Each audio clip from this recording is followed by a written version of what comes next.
El Señor esté con ustedes. Proclamación del Santo Evangelio según San Lucas.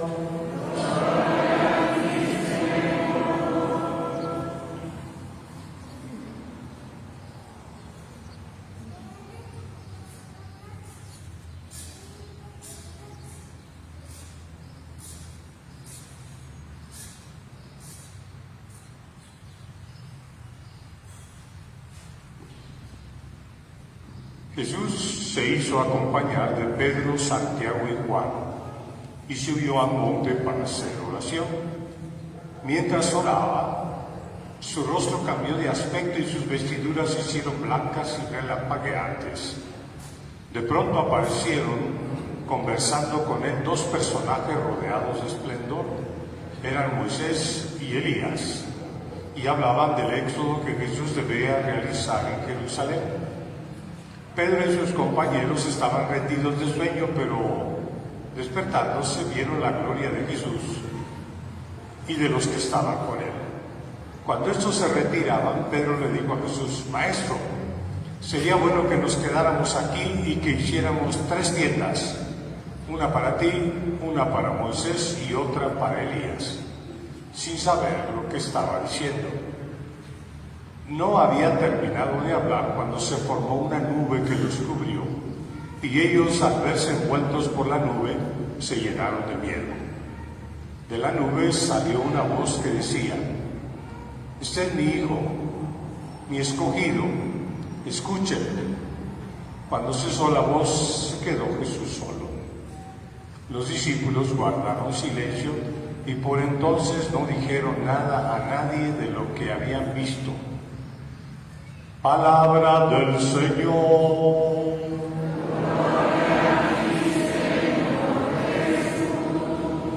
Pueden sentarse, vamos a comentar la palabra de Dios. Bueno, hoy tenemos 3 lecturas que de primera entrada no tienen nada que ver una con otra. El texto del libro del Génesis, que pertenece nada menos que a el ciclo de Abraham, no tiene que ver con lo de la transfiguración, para nada. Y el texto de la carta a los Filipenses tampoco. Por lo tanto, tendríamos que trabajar hoy al escuchar Dios que me quiere decir, Dios que nos quiere decir como pueblo. Tendríamos que empezar por distinguir nada menos que lo que cada lectura dice. Para empezar, cuando regresen a su casa, leen bien el capítulo 15 del libro del Génesis. Ese texto no es la palabra de Dios.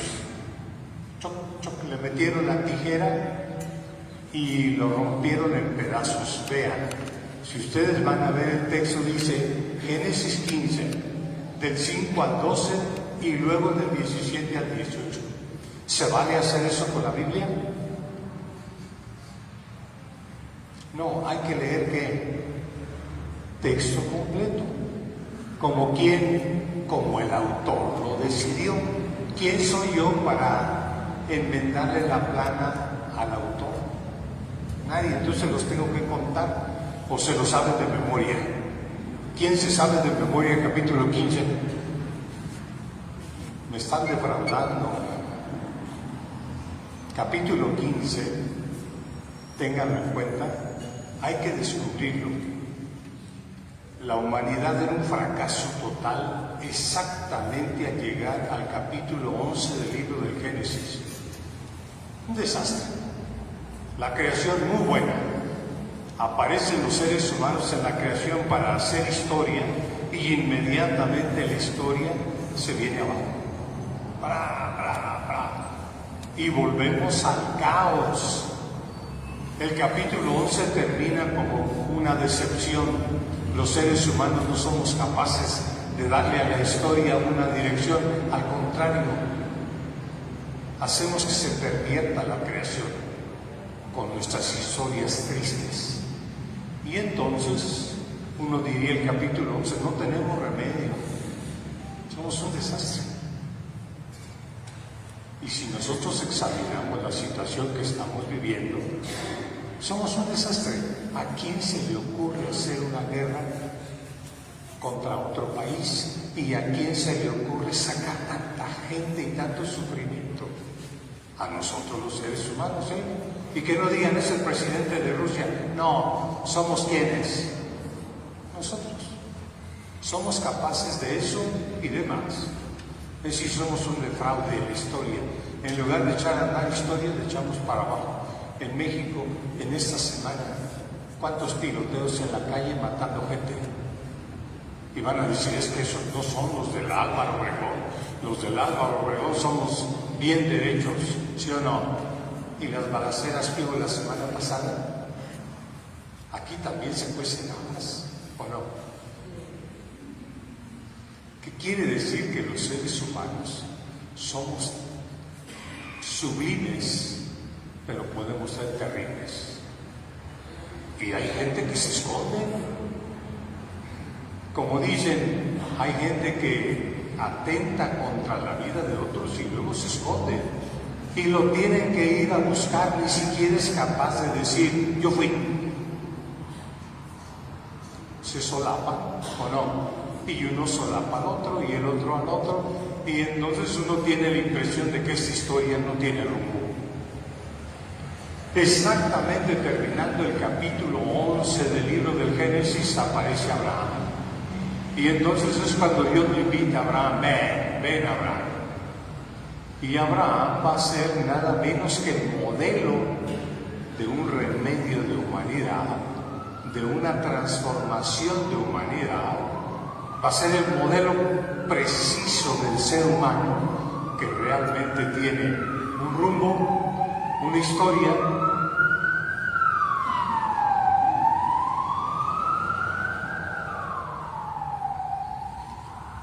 Y le dice Dios, Abraham, sal de tu tierra, sal de tu patria, de tu parentela y vete a la tierra que yo te mostraré. Y establece una comunión profunda. ¿Se acuerdan que la comunión de Dios con Adán y Eva fue problemática?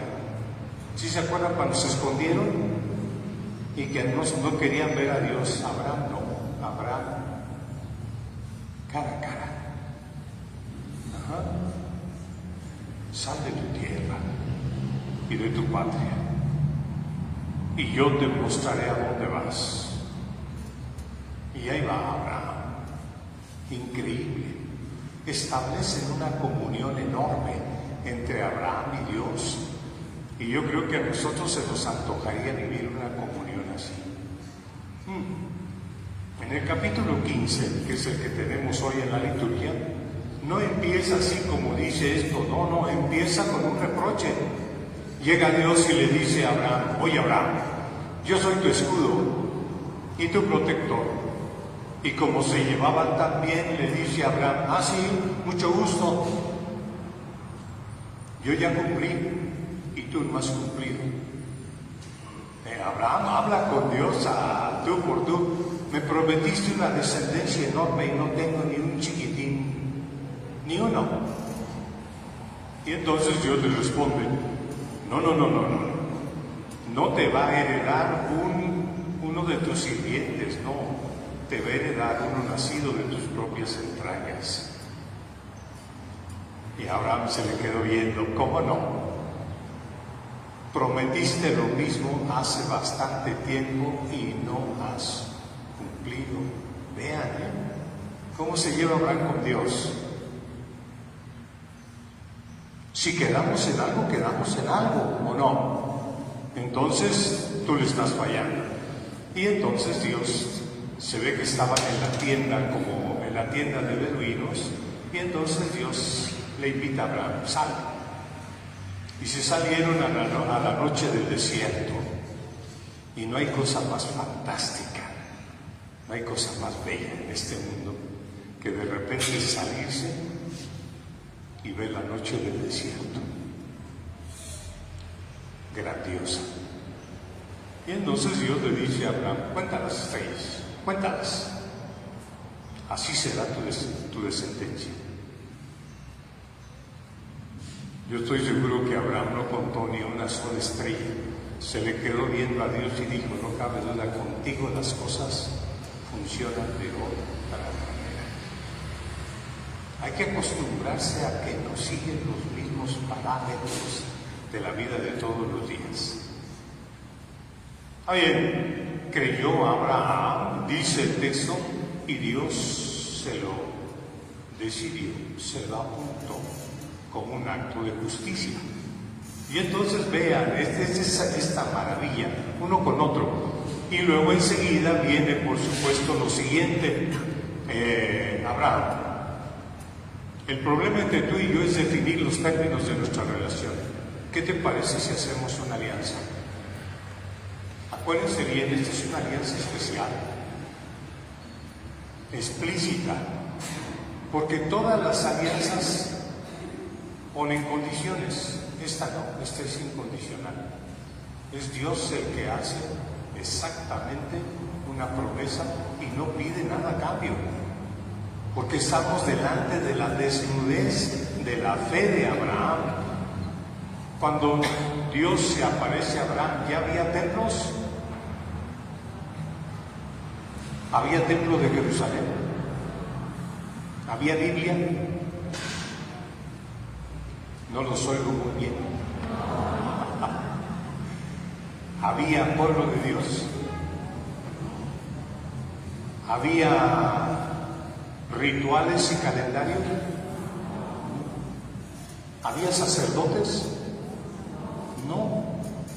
Abraham está en la total desnudez de la fe, nada más entre un yo y un tú. Nosotros tenemos templos, vean qué bonitos, pinturas, esculturas, etc. Y ni así creemos. ¿Abraham qué hizo? Una relación de tú a tú. Y eso transformó a Abraham. Y entonces dice Dios, las antiguas alianzas se hacían así, partían los animales en dos partes y uno pasaba por en medio de las dos partes y decía, si no cumplo con la alianza, entonces me va a pasar lo mismo que a estos animales. Punto. Esta no, esta es incondicional. Y es una maravilla, ¿sí o no? Nosotros para todo ponemos condiciones. Me caso contigo siempre y cuando me mantengas toda la vida. ¿Pone uno qué? Si quieres que te quiera, me tienes que querer o no. ¿Pone uno qué? Condiciones. Y algunas son bastante costosas y otras son bastante inútiles. Pero estamos acostumbrados ¿a qué? A pactar a partir de conveniencias y utilidades. No hacemos gratuidad. ¿Qué le pide Dios a Abraham? Nada. Nada. Es grandioso, ¿sí o no? En cambio, cuando veamos la ley del libro del Éxodo y la ley del Deuteronomio, no. Yo te pido eso, pero tú haces esto otro. Yo te pido aquí, pero tú haces esto otro. La gratuidad es lo que le da sentido a la relación perfecta y profunda entre seres humanos. La gratuidad, no el cálculo. En cambio nosotros, sí, qué bueno que no conozco a ninguno de ustedes, nosotros calculamos. Calculamos cuánto podemos recoger. Y entonces nos relacionamos con las personas que nos convienen, ¿sí o no? Por lo que nos pueden dejar. Porque nos volvemos que calculadores utilitaristas y echamos a perder nada menos que lo mejor de la relación, que es la gratuidad plena. ¿Sí está bien? Por lo tanto, la primera lectura de qué está hablando, si nosotros somos hijos de Abraham, quiere decir que en esta historia nosotros tendríamos que ser remedio de humanidad, ¿o no? Y hay veces que en lugar de ser remedio somos la misma enfermedad. Exactamente la misma enfermedad. Remedio de humanidad. Cada uno debía decir, sí, desde mañana empiezo. Remedio de humanidad. Empezando por mí que estoy aquí de hablador. Y entonces, la primera lectura nos dice, si alguien se atreve a eso, Dios está en una plena comunión con Él. Muy simple. Dicho de manera más grave, si no logramos eso, la vida se nos deshace. Se pierde el rumbo, pierde densidad, pierde constitución, pierde fuerza. Primera lectura, como ven, no está tan fácil la primera lectura. Segunda lectura, voy con la transfiguración del Evangelio de Lucas. Dice San Lucas, muy simpático, que Jesús estaba haciendo oración. ¿Por qué? Se lo repito, dice aquí concreta y explícitamente. Jesús se hizo acompañar de Pedro, Santiago y Juan, subió al monte para hacer oración y mientras oraba, ¿por qué? Si ustedes van a leer Marcos y Mateo, el mismo acontecimiento, Jesús no estaba en oración. En Lucas sí, ¿por qué? No, eso viene después. ¿Por qué estaba en oración Jesús? Si no, voy a llamar al párroco, aquí inmediatamente. ¿Por qué estaba en oración Jesús? Está en la montaña, sube a la montaña y se pone en oración. Básico, ¿sí o no? Vean Lucas, qué finura tiene Lucas. Jesús de Nazaret primero tiene que definir cuál es su comunión con Dios. Dios va a definir cuál es su comunión con Él, pero Jesús decide cuál es su comunión con Dios. Vital, ¿sí o no? Para muchos de nosotros Dios es un dato cultural, no, vital. Y la oración no consiste en muchos Padres Nuestros, ni en muchas Aves Marías, no. Por eso el paradigma Abraham. ¿Cómo hablaba Abraham con Dios? ¿Cómo hablaba Jesús con su Padre? Se fijan, dos cosas fundamentales. ¿Cómo hacemos nosotros oración? Normalmente, ¿cómo hacemos oración? A base de fórmulas. Y aquí en la Eucaristía veo tantito, yo a veces no las puedo rezar con toda devoción. ¡Oh Dios! Todopoderoso y eterno, y Dios está por allá, y todas las oraciones, ¡oh Dios! Fíjate nosotros, porque fíjate que estamos en una situación muy difícil, como si Dios estuviera ¿dónde? Y ¿sabes qué? Ayúdanos para que lleguemos otra vez a tu casa para siempre. ¿Y aquí qué hacemos entonces? ¿Estamos de adorno o qué? Oraciones muy raras. Yo no sé si ustedes las han notado. Rarísimas, como si Dios anduviese ¿qué? Distraído. No, la oración es un modo de presencia. Aquí estoy, por el gusto de estar, por la necesidad de estar, por romper la soledad constitutiva y convertirla en un acto de comunión. Y entonces Jesús está en oración con el Padre, y hagan de cuenta que el Padre lo abraza, y al abrazarlo lo transfigura. Al abrazarlo, los dos, al abrazarlo el Padre lo transfigura, y Jesús se vuelve resplandeciente. Dice Lucas, de pronto sus vestiduras se hicieron blancas y relampagueantes, sus vestiduras. Jesús no va a cualquier parte, Jesús va a Jerusalén, está enfrentando la muerte, está enfrentando los conflictos por querer ser diferente, y le va a platicar a Dios, oye, fíjate que hay esto y esto y esto y esto, y Dios lo abraza. Este no va para la muerte, este va para la vida. Y entonces Dios no dice que Jesús es un candidato a ser crucificado, no. Por el modo de existencia, por la relación que tiene conmigo, está lleno de vida, no de muerte. Y por lo tanto, lo transfiguró. ¿No les gustaría que les pasara alguna vez eso? Que Dios los abrazara y de repente se transfigura la vida. ¿Ya le entendimos cuál es la relación con Dios? Si la relación con Dios no transfigura la vida, entonces algo anda fallando. Y por supuesto que no es de parte de Dios, es de parte nuestra. Aquí tenemos para dar y regalar. Pregunta, ahora sí lo repruebo si no me contestan bien. ¿Por qué estaban Moisés y Elías?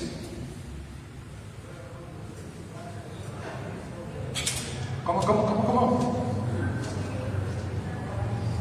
Porque ellos representan la ley y los profetas. H. Moisés y Elías, ¿por qué están allí? Dos. Uno pregunta, ¿y cómo resucitaron estos? Si uno se murió en el siglo IX y otro en el siglo XIII antes de Cristo, es decir, 900 años y 1200 años antes de Cristo, y ahora están vivos platicando con él. Ánimo, voy a empezar a preguntarle a las monjitas por qué están Elías y Moisés.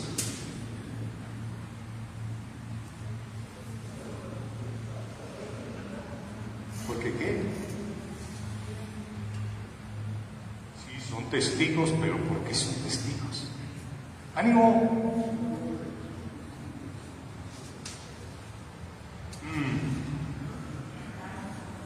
Porque hablaban con Dios, Elías y Moisés. Bueno, ya vamos avanzando, ¿sí?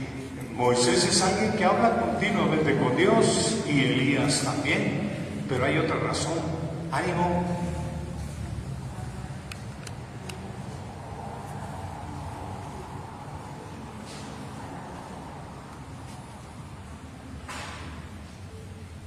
Más o menos, pero todavía no.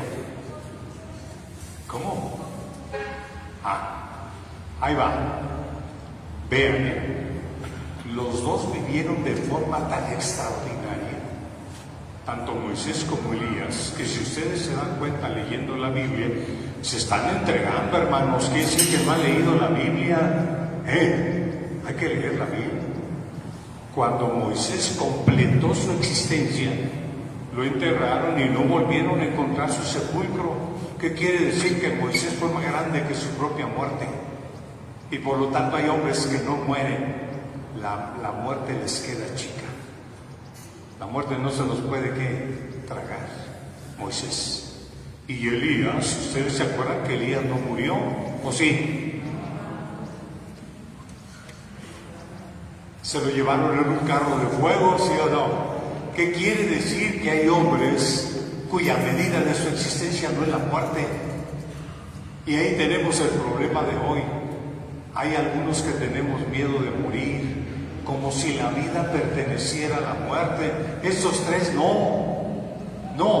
El problema no es morir, el problema es hacer que la muerte forme parte de la vida y no la vida parte de la muerte. Esa es la grandeza de los seres humanos. Aquí apenas nos pasa algo y empezamos a tener miedo. ¿Por qué? Porque es la vida la que le da sentido a la muerte. Y la muerte no es la amenaza de la vida. No. Aquí tenemos una maravilla. Moisés, Jesús y Elías fueron más grandes que su propia por la manera en que lograron vivir. Por lo tanto, ¿la vida la llevamos dentro o viene de fuera? Depende de la relación de comunión que establezcamos con Dios. Y los dos, tienen razón, quien dijo que los dos eran muy amigos de Dios. Moisés, gran amigo de Dios, y Elías, gran amigo de Dios. ¿Sí o no? ¿Ya le captamos cómo está el asunto? Yo creo que ya vamos aprendiendo a quién escogen. Ánimo, ¿a quién escogen? ¿Moisés, Elías o Jesús? No, al Padre de Jesús, porque ese es el que transformó a todos ellos, ¿sí o no? Y luego tienen a otros tres. ¿Cómo se llamaban los otros tres que estaban ahí? Pedro, Santiago y Juan. Bien valientes, ¿a poco no? Bien valientes, están dormidos. San Lucas, San Lucas no se ahorra el asunto. San Lucas dice de la manera siguiente: Pedro y sus compañeros estaban rendidos de sueño. ¿Defraudante o no? Está la maravilla inmensa de la vida y estos echándose un ronque.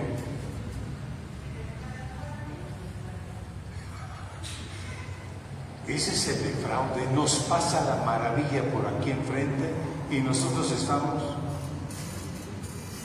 pueblo dormido, ¿sí o no? Pueblo dormido, que pasa Dios aquí, pasa Moisés, pasa Jesús, pasa Elías y nosotros dormidos. Como en los sermones, ¿a poco no? Es bien sabroso echarse sueñito en los sermones. Y decimos, yo duermo, pero mi corazón está en vela. ¿Sí o no? Es increíble. Hay gente que se duerme antes de empezar a trabajar. Hago hincapié, hay conciencias dormidas, hay existencias dormidas, hay personas que dormitan en lugar de ponerse de pie y marchar. Y cuando se despierta, vean lo que propone Pedro. Vean cómo uno defrauda.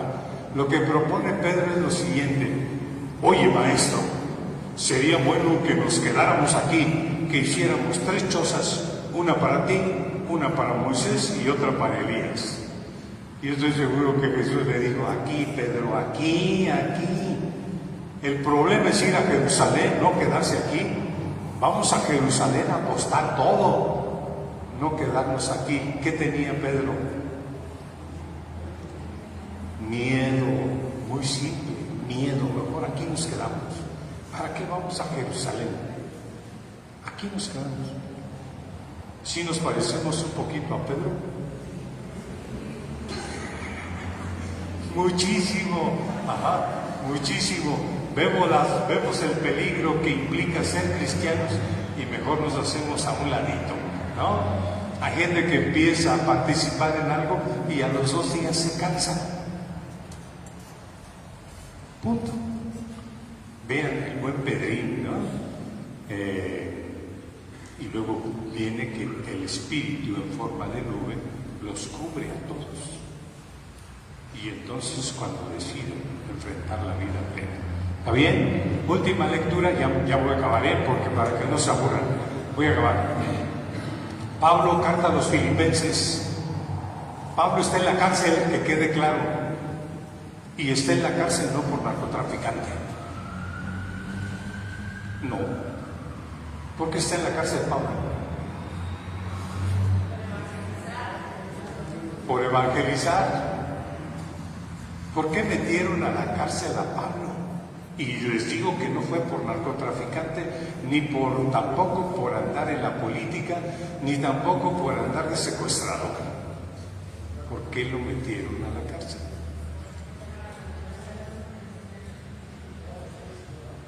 Te toca. Ánimo. ¿Por qué crees que lo metieron a la cárcel si no es un criminal? Por estar con Dios. Estar con Dios. Te toca, Por defender la palabra de Dios. Defender la palabra de Dios. Te toca, hermano. ¿Por qué lo metieron a la cárcel? ¿Por qué lo metieron a la cárcel?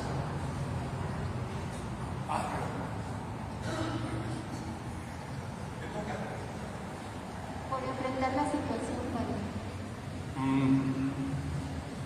Ahí lo tienen. ¿A quién de nosotros nos han metido a la cárcel por atrevernos a ser diferentes? A Pablo lo metieron a la cárcel porque se atrevió a ser ¿qué? Un ser humano diferente, una existencia diferente, una comunidad diferente, una historia planeada sobre otros criterios. No era un criminal, era un ¿qué? Una alternativa histórica. Ese es Pablo, sin más ni más. Y por eso lo metieron a la cárcel. Y uno le podría haber dicho a Pablo: si estás en la cárcel, cállate, porque todo lo que te diga será en contra tuya. Y sin embargo no se calla. Escribe la carta a los Filipenses. ¿Qué quiere decir? Que hay hombres que nada nos puede detener. Y hoy tenemos entonces una pléyade. Hoy este domingo ya tenemos una pléyade. ¿A quién le van? A Abraham, a Moisés, a Elías, a Jesús, a Pablo. Y después los tres van a ser grandiosos: Pedro, Santiago y Juan. Así que hoy tenemos para dar y regalar. ¿Sí está bien? ¿Con quién nos identificamos? Escojan. ¿Con quién? Hay de todo. Pero a mí me encanta, a mí personalmente, ¿sabes quién me encanta para hoy? Pablo. Porque lo metieron a la cárcel exactamente porque no pudo soportar un estado de cosas y quiso cambiarlas y hacerlas de otro modo. ¿Cuál es nuestra situación actual en México de los católicos? Padre Santo, por favor, ven y arregla este país porque estamos muy mal. Y de ahí no pasamos. Muy devotos, pero bien recesivos, en lugar de ser proyectivos. ¿Sí está bien? Bueno, nos ponemos de pie, vamos a continuar nuestra celebración. Yo les pregunto y ustedes contestan: hermanas y hermanos, ¿creen ustedes en Dios Padre Todopoderoso, Creador del cielo y de la tierra? ¿Creen en Jesús de Nazaret, el Hijo de Dios, que nació de la Virgen María, que murió bajo Poncio Pilato, que resucitó de entre los muertos y está sentado a la derecha del Padre? ¿Creen ustedes en el Espíritu Santo, que nos transforma en hijos de Dios, en la Iglesia Católica, en la comunión de los santos, en el perdón de los pecados y en la vida eterna? Si conservamos esta fe hasta el día de nuestra muerte, Dios nos dará como regalo participar de la resurrección de Jesús, que vive y reina por los siglos de los siglos. Vamos a hacer la oración de nuestra celebración dominical.